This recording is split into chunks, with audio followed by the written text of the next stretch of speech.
Howdy everyone, from the conclusion of the Week 7 now. Dave Campbell's Texas Football featured a game of the week, this time a District 10 5A Division II Battle of Unbeatens. Kind of an under-radar Battle of Unbeatens. Down here in the greater Houston area, I guess you can call it, as the Bryan Rudder Rangers traveled down to take on the Montgomery Bears, and whoa! Maximum Bears with a 38-13 win. Montgomery takes down Bryan Rudder to remain undefeated on the season, 6-0 now, in just really impressive, emphatic, whatever word you want to throw in front of it.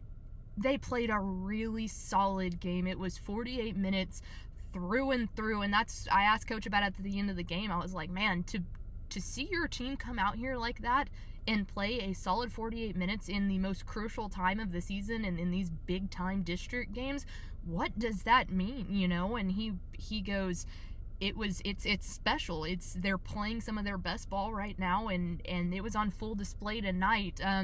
The first half, I mean, it was clear who the dominant team was tonight. 3 different interceptions from 3 different teams too, which I think that we focus a lot on the Montgomery offense, and we'll get there in a second with Brock Bolfing and Jalen Washington, but the defense really came up clutch tonight.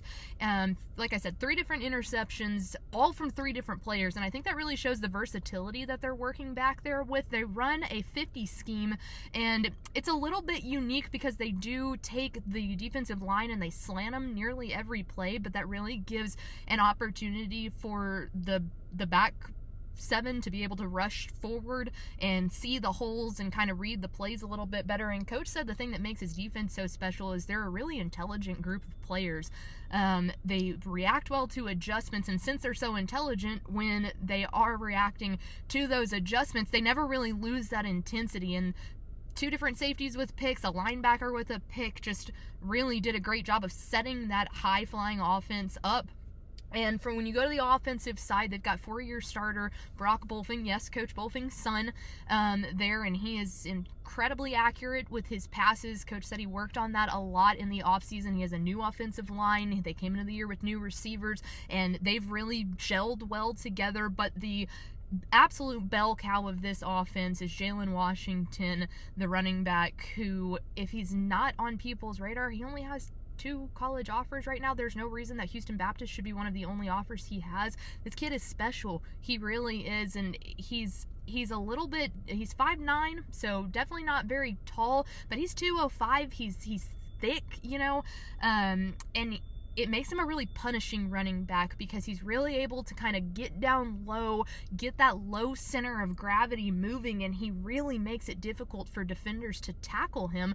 And he's got great vision. Coach told me that earlier this week. He goes, great backs, what makes them great is their vision, and he definitely has that. What I was most impressed with, and yes, he's great at finding holes, but really what impressed me most tonight is that kid loves contact. He doesn't try to avoid it. He seeks out that contact, and so I was quite impressive with Montgomery tonight. On the other side of the ball, Bryan Rudder, for those of you who don't know, EJ Azar is playing, their quarterback, Coach Azar's son. He is playing with an injury. He tweaked his ankle about 2 weeks ago, and I think it's looking a little worse from kind of what we saw tonight. It looks a little hesitant to be able to really kind of plant his foot. He's a great player. I mean, he had over 1,300 yards this season just in the 5 games he had played. So he is a tough kid, man. I mean, out there playing with some ligament issues in his ankle, to be able to go out there and still try and keep it competitive. He had some really good runs tonight. That kid's not scared of anything, and he really toughed it out. They just couldn't really get anything going offensively to get them on the board. They picked it up a little bit in the second half with a couple big explosive plays. Trey McClinton, their senior running back, he showed some good spark tonight, and he's been the bell cow for that offense as well. But I think that ankle injury really put a damper on the offensive production from Rudder tonight.